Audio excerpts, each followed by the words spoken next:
À l'école primaire, j'avais de mauvaises notes, mais j'étais jeune et cela ne me gênait pas. Mais au collège, quand j'ai remarqué que mes professeurs et mes camarades de classe respectaient et félicitaient les élèves qui avaient de bonnes notes, j'ai commencé à les envier. Je voulais aussi faire des progrès dans mes études pour recevoir les éloges de tout le monde. Mais j'avais beau faire, je n'arrivais pas à faire remonter mes notes. Je m'en voulais et je me disais, comment puis-je être si stupide? C'est gênant. J'ai fini par abandonner l'école. Lorsque j'ai commencé à chercher du travail, je n'ai pu obtenir que des emplois manuels parce que je manquais d'éducation et de compétences et je n'étais pas particulièrement brillante. Lorsque j'ai vu que les personnes intelligentes et éduquées pouvaient gagner plus d'argent sans avoir à effectuer de travail physique, je me suis à nouveau reproché d'être sans intelligence et j'étais vraiment déprimée.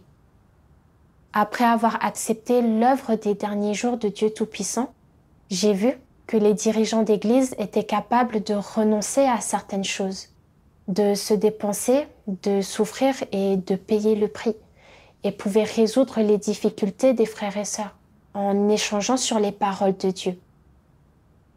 Tout le monde les admirait et les respectait, et je les enviais beaucoup. J'attendais avec impatience le jour où je pourrais moi aussi devenir une dirigeante de l'Église. Je n'aurais jamais imaginé qu'à peine 2 ans plus tard, je serais choisie comme dirigeante d'Église. J'ai renoncé à certaines choses avec enthousiasme. Je me suis dépensée et je m'efforçais activement de trouver des maisons d'accueil et des personnes pour accomplir des devoirs lorsque c'était nécessaire. Je ne me suis jamais plainte, même si le travail était difficile ou fatigant. Je faisais de mon mieux pour aider ceux qui avaient des problèmes et les frères et sœurs m'ont tous félicité pour ma capacité à supporter la souffrance et pour mon attitude chaleureuse. Mais le travail de l'Église n'a jamais montré de signe d'amélioration parce que je me contentais de suivre les règles, de répéter les paroles des autres et que je n'étais pas capable d'utiliser la vérité pour résoudre de vrais problèmes. En fin de compte, je n'étais tout simplement pas faite pour ce travail et j'ai été renvoyée, ce qui m'a rendue profondément frustrée et négative. J'avais l'impression que si mes frères et sœurs savaient que je n'avais pas un bon calibre, ils me regarderaient de haut et que j'aurais encore moins de chances d'être vue. Je ne pouvais m'empêcher de blâmer Dieu. Pourquoi mon calibre était-il si faible alors que d'autres personnes avaient un si bon calibre? Plus tard, le dirigeant de l'Église m'a confié un devoir d'affaires générales. Chaque fois que je pensais au fait que je ne pouvais faire que du travail manuel parce que je n'avais pas un bon calibre et que je ne pouvais pas gagner le respect des autres, je me sentais un peu déprimée et je n'étais pas motivée dans mon devoir. Après cela, le dirigeant m'a chargée de protéger les biens de l'Église. Par souci de sécurité, je ne pouvais interagir qu'avec un seul frère. Je me suis dit, en raison de mon faible calibre, je ne peux faire que ces tâches en arrière-plan. En pensant de cette manière, j'ai perdu la motivation pour mon devoir. Je n'ai pas résumé les divergences ou les problèmes qui se posaient à moi, et j'ai encore moins cherché la vérité pour les résoudre. Plus tard, j'ai lu un passage des paroles de Dieu qui m'a quelque peu interpellée. Dieu Tout-Puissant dit : la plupart de ceux que Dieu sauve ne sont pas ceux qui occupent des positions élevées dans le monde ou dans la société, parce que leur calibre et leurs compétences sont moyens, voire médiocres. Ils peinent à trouver popularité ou succès dans le monde, ayant souvent le sentiment que la vie est morne et injuste. Cela conduit à un besoin de foi, et au final, ils se présentent devant Dieu et entrent dans la maison de Dieu. C'est une condition de base que Dieu accorde aux gens lorsqu'il les choisit. Ce n'est qu'avec ce besoin qu'on peut avoir le désir d'accepter le salut de Dieu. Si tes conditions, dans tous les domaines, sont bonnes et adaptées pour lutter dans le monde, et que tu cherches toujours à te faire un nom, alors tu n'auras pas le désir d'accepter le salut de Dieu, ni même l'opportunité de recevoir le salut de Dieu. Même si ton calibre est moyen, voire médiocre, tu es bien plus béni que les non-croyants, car tu as l'opportunité d'être sauvé par Dieu. Ainsi, avoir un calibre médiocre n'est pas un défaut de ta part, ni un obstacle à l'abandon de tempéraments corrompus et à l'atteinte du salut. En fin de compte, c'est ce que Dieu t'a donné. Tu as autant que Dieu te donne. Si Dieu te donne un bon calibre, alors tu as un bon calibre. Si Dieu te donne un calibre moyen, alors tu as un calibre moyen. Si Dieu te donne un calibre médiocre, alors tu as un calibre médiocre. Une fois que tu comprends cela, tu dois l'accepter de Dieu et être capable de te soumettre à la souveraineté et aux arrangements de Dieu. Quelle vérité constitue la base de la soumission? C'est que ces arrangements de Dieu contiennent la bonne volonté de Dieu. Dieu a des intentions minutieuses et les gens ne doivent pas se plaindre ou mal comprendre le cœur de Dieu. Dieu ne te tient pas en haute estime en raison de ton bon calibre, ni ne te méprise ou te déteste en raison de ton calibre médiocre. Qu'est-ce que Dieu déteste? Dieu déteste les gens qui n'aiment pas ou n'acceptent pas la vérité, qui comprennent la vérité mais ne savent pas la mettre en pratique, les gens qui ne font pas ce dont ils sont capables, les gens incapables de tout donner dans leurs devoirs, mais qui ont toujours des désirs extravagants, recherchent toujours un statut, rivalisent en permanence pour leur rang et veulent toujours des choses de sa part. Voilà ce que Dieu trouve répugnant et détestable. En réfléchissant aux paroles de Dieu, j'ai été profondément touchée. J'ai réalisé que Dieu avait prédéterminé que j'aurais un faible calibre et que derrière cela se cachait sa bonne volonté. J'avais un profond désir de réputation et de statut et j'avais cherché à me distinguer dès mon plus jeune âge. Si j'avais un bon calibre et de bonnes qualifications et que j'avais atteint un statut élevé dans le monde, que j'étais respectée et admirée, je ne me serais jamais présentée devant Dieu et j'aurais vécu sous l'emprise de Satan, jouissant des plaisirs du péché. Je me suis rendu compte que mon faible calibre m'avait permis d'obtenir la protection de Dieu et m'avait conduite devant Dieu. C'était le salut de Dieu. Comme mon calibre était faible, l'Église m'a affectée aux affaires générales et ce devoir me convenait parfaitement. Si j'avais fait des efforts, j'aurais pu réussir. Mais au lieu de cela, je me suis plainte parce que le devoir ne me permettait pas de me distinguer et d'être vue. J'ai même été superficielle et je me suis contentée d'accomplir mon devoir machinalement. En voyant que je ne remplissais pas mon rôle, je me suis rendu compte que j'étais si arrogante et irrationnelle. Je suis alors tombée sur un autre passage des paroles de Dieu. Dieu Tout-Puissant dit « Le manque de créativité des personnes de calibre médiocre se laisse tout particulièrement voir dans leur incapacité à appliquer les préceptes et les principes dans un travail spécifique et concret. Elles ne savent que répéter des formules comme un perroquet, apprendre des doctrines et mémoriser des règlements.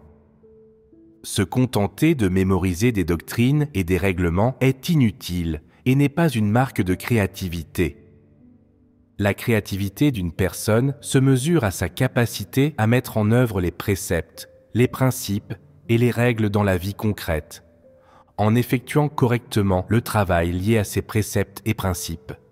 de sorte qu'il ne reste pas de simples formules et doctrines, règlements et énoncés, mais qu'ils soient mis en œuvre dans la vie des gens et appliqués aux gens, pour permettre à ces derniers de les utiliser et d'en tirer des avantages et de l'aide, et d'en faire ainsi un chemin pour la pratique dans la vie, ou un guide, une orientation et un objectif de vie. Si une personne manque de créativité et ne sait que se gargariser de formules et de doctrines et crier des slogans, et qu'elle est incapable d'utiliser ses principes et ses préceptes au moment de faire son devoir, ceux qui suivent un tel dirigeant ou responsable ne gagneront pas de principe de pratique dans cet aspect de la vérité. De tels dirigeants ou responsables sont des personnes de calibre médiocre, incapables de faire leur travail et qui devraient être signalées et congédiées dès qu'elles sont identifiées. Par conséquent, la créativité est une capacité cruciale pour un dirigeant, un ouvrier ou un responsable. Si tu n'as pas le calibre et la capacité élémentaire pour faire le travail, tu dois absolument faire preuve de prudence et ne pas te lancer tête baissée, porté par l'enthousiasme, dans le souci constant de te démarquer et d'être un dirigeant ou un responsable. En agissant ainsi, non seulement tu te fais obstacle à toi-même, mais tu empêches aussi les autres de recevoir le salut. Si tu ne fais obstacle qu'à toi-même, ce n'est que ta propre mort que tu auras causée.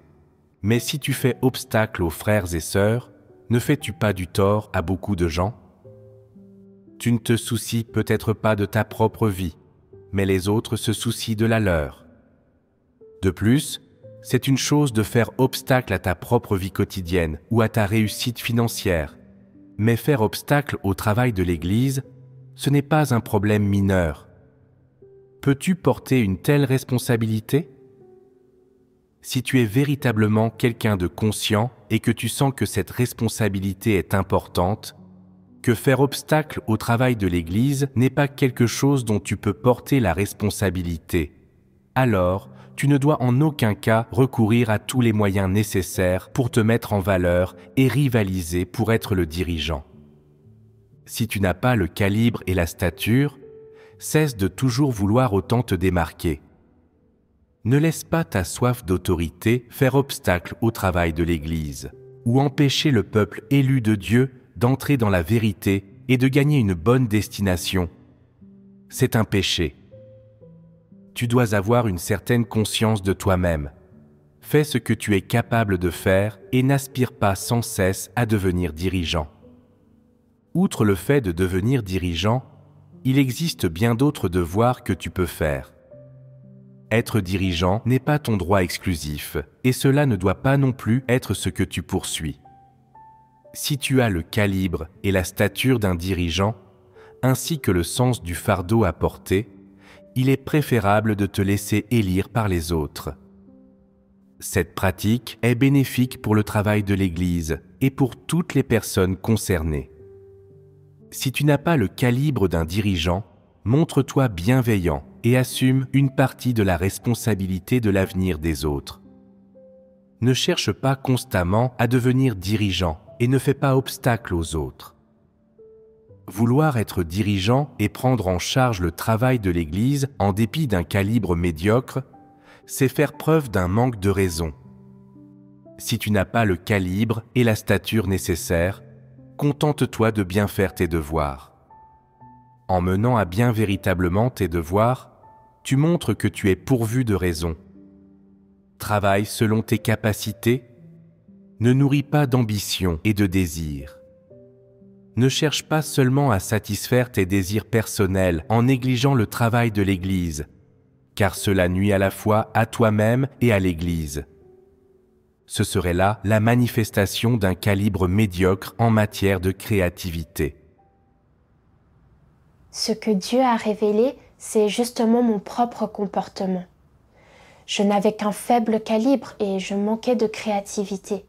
Et j'étais seulement capable de comprendre certaines connaissances doctrinales et de respecter certaines règles dans mon devoir. Mais j'étais incapable de résoudre des problèmes réels.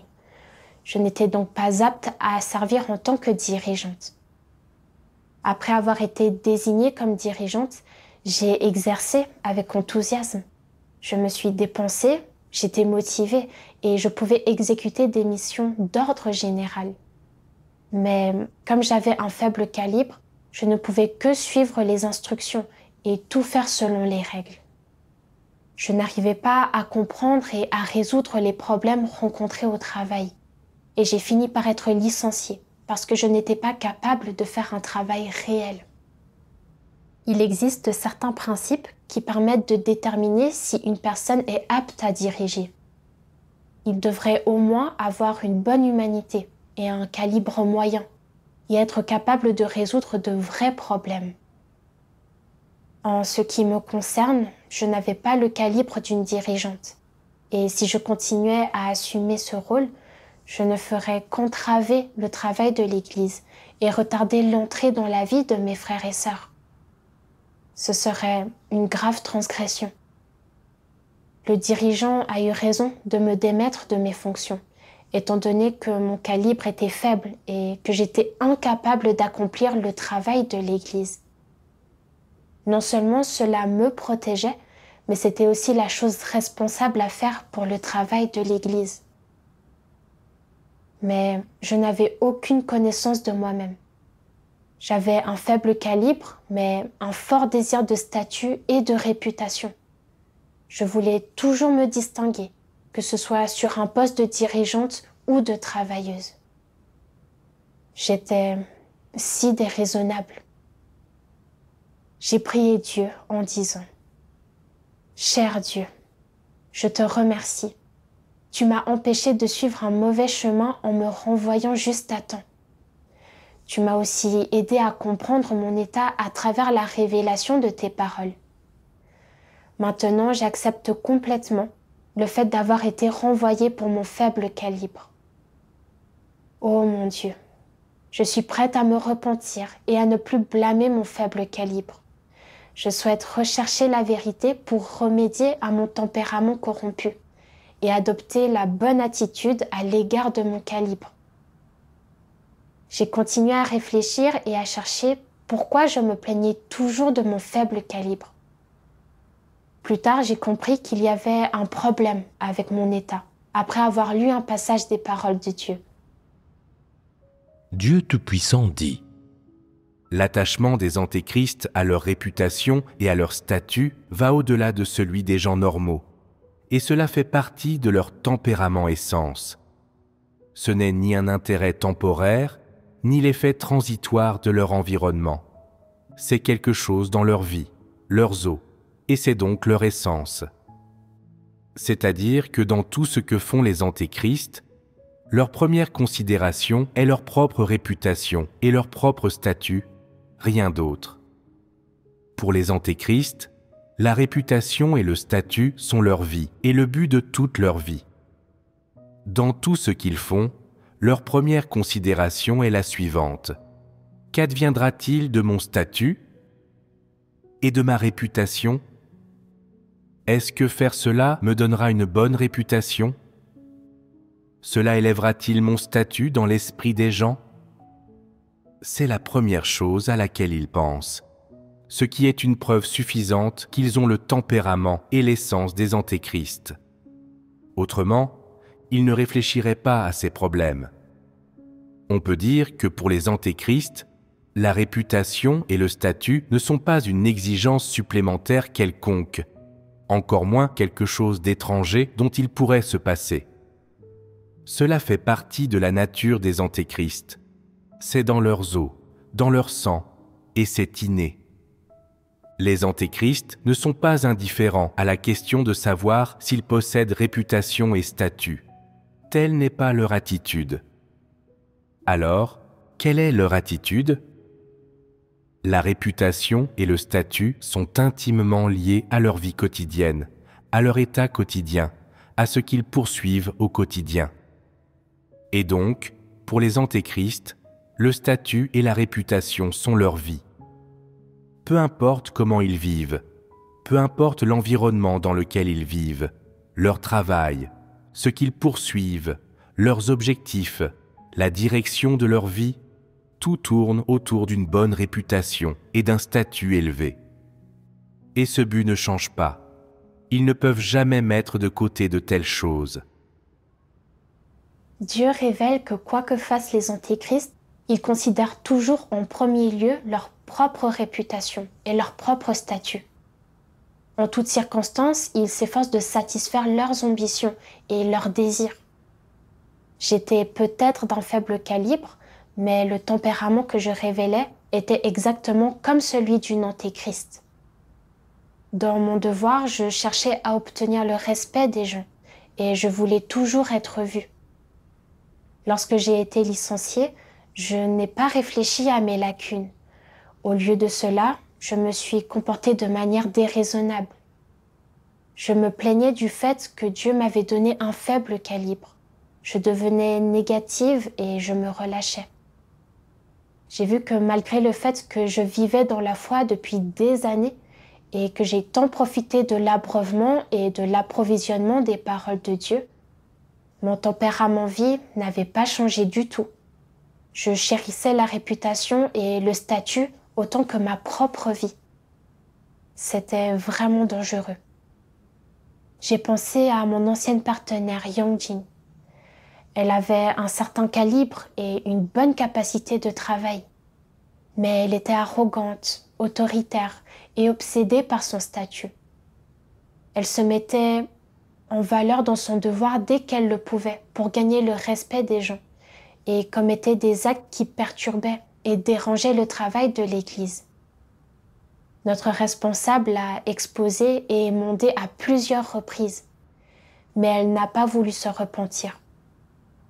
Au bout du compte, elle a été révélée comme antéchrist et a été expulsée. J'étais toujours à la recherche d'un statut, de la gloire et du gain. Donc si j'avais un bon calibre, dès que j'atteindrais un statut et gagnerais le respect des gens, je suivrais certainement le même chemin que Yongjin. J'ai prié Dieu en silence en lui disant « Ô Dieu, j'ai été profondément corrompue par Satan et je suis tellement obsédée par le statut, la gloire et le gain. Sans le jugement et la révélation de tes paroles, j'aurais été complètement ignorante du tempérament d'antéchrist que j'ai révélé. J'ai été tellement aveugle et stupide. Ô Dieu, je te remercie de m'avoir éclairée et guidée par tes paroles. Je suis prête à me repentir, à rechercher la vérité et à accomplir mon devoir du mieux que je peux, compte tenu de mon calibre. Lors de mes dévotions, je suis tombée sur d'autres passages qui m'ont aidé à comprendre comment réfléchir à mon calibre. Dieu Tout-Puissant dit « Si ton calibre ne te permet que de faire des tâches laborieuses, des tâches invisibles, méprisées et dont les gens ne se souviennent pas, si telle est ta situation, tu dois l'accepter comme venant de Dieu. Ne pas laisser ton cœur céder à l'amertume et en aucun cas choisir tes devoirs en fonction de tes propres souhaits. Fais tout ce que la maison de Dieu arrange pour toi, et tant que c'est à la portée de ton calibre, fais-le bien.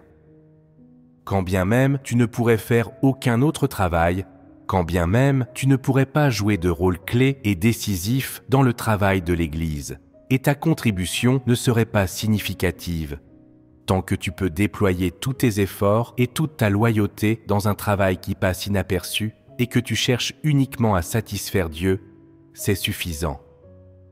Ce n'est pas manquer à l'exaltation de Dieu pour toi.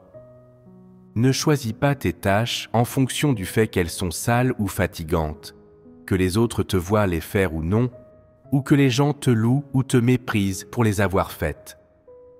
Ne pense pas à ces choses-là. Cherche simplement à l'accepter comme venant de Dieu. Soumets-toi et accomplis les tâches qui t'incombent. Le discernement des diverses manifestations des personnes de différents calibres et ces exemples spécifiques ont pour but de t'aider à trouver ta place, à te permettre d'identifier avec précision ta propre position, d'approcher rationnellement ton propre calibre et tes diverses conditions, d'approcher rationnellement l'exposition et le jugement que Dieu opère sur toi. ainsi que l'émondage et le travail arrangés pour toi, pour que tu sois en mesure de te soumettre du plus profond de ton cœur avec gratitude, plutôt que de faire montre de résistance et de répulsion. Lorsque les gens peuvent approcher rationnellement leur propre calibre et ensuite identifier avec précision leur propre position, en agissant comme des êtres créés, de manière terre à terre, telle que le veut Dieu, en faisant ce qu'ils ont à faire correctement en fonction de leur calibre originel, et en lui consacrant toute leur loyauté et tous leurs efforts, ils atteignent la satisfaction de Dieu.